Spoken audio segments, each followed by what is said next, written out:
शुक्रवार को तुर्की की एक अदालत ने हागिया सोफिया म्यूजियम को मस्जिद में बदलने का रास्ता साफ कर दिया। कोर्ट ने अपने फैसले में कहा कि हागिया सोफिया अब म्यूजियम नहीं रहेगा और 1934 के कैबिनेट के फैसले को रद्द कर दिया। 1500 साल पुराने यूनेस्को की ये विश्व विरासत मूल रूप से मस्जिद बनने से पहले चर्च था। 700 साल पहले खिलाफत उस्मानिया में इस चर्च को मुसलमानों ने खरीद कर मस्जिद बनाई थी। पहले विश्व युद्ध के बाद उस्मानिया सल्तनत खत्म हो गई। कमाल अतातुर्क ने इसे म्यूजियम बना दिया। तुर्की के राष्ट्रपति रेसेप तैयब एर्दोगान ने पिछले साल चुनाव में इसे मस्जिद बनाने का वादा किया था। 1500 साल पुराने चर्च को पहले मस्जिद फिर म्यूजियम बना दिया गया। अब फिर मस्जिद बनाने का फैसला किया गया है। तुर्की का हागिया सोफिया दुनिया के सबसे बड़े चर्च में एक रहा है। इसे 6ठी सदी में बाइजेंटाइन सम्राट जस्टिनियन के हुक्म से बनाया गया था। अब इसे दोबारा मस्जिद में तब्दील कर दिया गया है। ये संयुक्त राष्ट्र की सांस्कृतिक मामलों की संस्था यूनेस्को के विश्व धरोहर की सूची में आता है। जब उस्मानिया सल्तनत ने 1453 में कुस्तुनतुनिया, जिसे बाद में इस्तांबुल का नाम दिया गया, शहर पर कब्जा किया तो इस चर्च को मस्जिद बना दिया गया था। इस्तांबुल में बने ग्रीक शैली के इस चर्च को स्थापत्य कला का अनूठा नमूना माना जाता है, जिसने दुनिया भर में बड़ी इमारतों के डिज़ाइन पर अपनी छाप छोड़ी है। पहले विश्व युद्ध में तुर्की की हार और फिर वहां उस्मानिया सल्तनत के खात्मे के बाद मुस्तफ़ा कमाल पाशा का शासन आया। उन्हीं के शासन में 1934 में इस मस्जिद को म्यूजियम बना दिया गया। आधुनिक काल में तुर्की के इस्लामीवाद राजनीतिक दल इसे मस्जिद बनाने की मांग लंबे समय से करते रहे हैं, जबकि धर्मनिरपेक्ष पार्टियां पुराने चर्च को मस्जिद बनाने का विरोध करती रही हैं। इस मामले पर अंतर्राष्ट्रीय प्रतिक्रियाएं भी आई हैं, जो धार्मिक और धर्मनिरपेक्ष आधार पर बटी हुई हैं। ग्रीस ने इस फैसले का विरोध किया है और कहा है कि ये चर्च ऑर्थोडॉक्स ईसाईयत को मानने वाले लाखों लाख लोगों की आस्था का केंद्र है। ग्रीस की सांस्कृतिक मामलों की मंत्री ने इसे धार्मिक भावनाएं भड़काकर राजनीतिक लाभ लेने की राजनीति करार दिया है।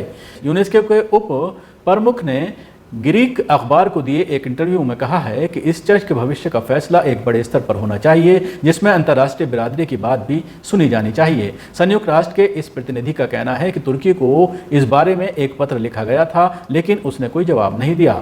अमेरिकी विदेश मंत्री माइक पोम्पियो ने कहा है कि इस इमारत की स्थिति में बदलाव ठीक नहीं होगा, क्योंकि ये अलग अलग धार्मिक आस्थाओं के बीच एक पुल का काम कर रहा है। गुंबदों वाली ऐतिहासिक इमारत इस्तांबुल में बासफोरस नदी के पश्चिम किनारे पर है। बासफोरस वो नदी है जो एशिया और यूरोप की सीमा तय करती है। इस नदी के पूर्व की तरफ एशिया और पश्चिम की तरफ यूरोप है। सम्राट जस्टिनियन ने सन 532 में एक भव्य चर्च के निर्माण का आदेश दिया था। उन दिनों इस्तांबुल को कॉन्स्टेंटिनोपल या कुस्तुनतुनिया के नाम से जाना जाता था। ये बाइजेंटाइन साम्राज्य की राजधानी थी, जिसे पूरब का रोमन साम्राज्य भी कहा जाता था। इस शानदार इमारत को बनाने के लिए दूर दूर से निर्माण सामग्री और इंजीनियर लगाए गए थे। ये तुर्की के सबसे लोकप्रिय पर्यटन स्थलों में से एक है। ये चर्च 5 साल में बनकर 537 में पूरा हुआ। ये ऑर्थोडॉक्स ईसाईयत को मानने वालों का एक अहम केंद्र तो बन ही गया, बाइजेंटाइन साम्राज्य की ताकत का भी प्रतीक बन गया।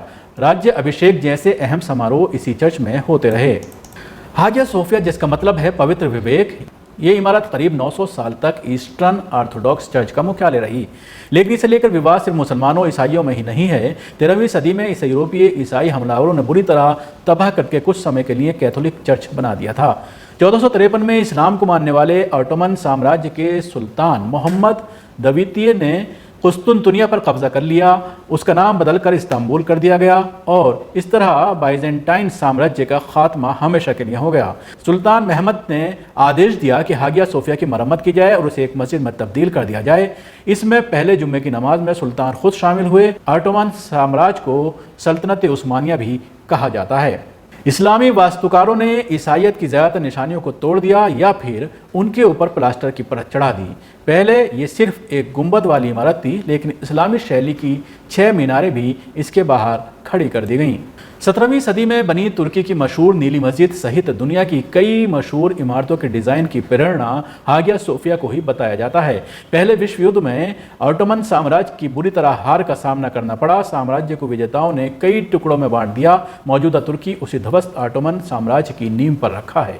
आधुनिक तुर्की के निर्माता कहे जाने वाले मुस्तफ़ा कमाल पाशा ने देश को धर्मनिरपेक्ष घोषित किया और इसी सिलसिले में हागिया सोफिया को मस्जिद से म्यूजियम में बदल दिया गया। 1935 में इसे आम जनता के लिए खोल दिया गया। तब से ये दुनिया के प्रमुख पर्यटन स्थलों में से एक रहा है। करीब 1500 साल के इतिहास की वजह से तुर्की ही नहीं, उसके बाहर के लोगों के लिए भी बहुत अहमियत रखता है। खासतौर पर ग्रीस के ईसाइयों और दुनिया भर के मुसलमानों के लिए तुर्की में 1934 में बने कानून के खिलाफ लगातार प्रदर्शन होते रहे हैं, जिसके तहत हागिया सोफिया में नमाज पढ़ने या किसी अन्य धार्मिक आयोजन पर पाबंदी है। राष्ट्रपति एर्दोगान इन इस्लामिक भावनाओं का समर्थन करते रहे हैं और हागिया सोफिया को म्यूजियम बनाने के फैसले को ऐतिहासिक गलती मानते रहे हैं। वे लगातार कोशिश करते रहे हैं कि इसे दोबारा मस्जिद बना दिया जाए।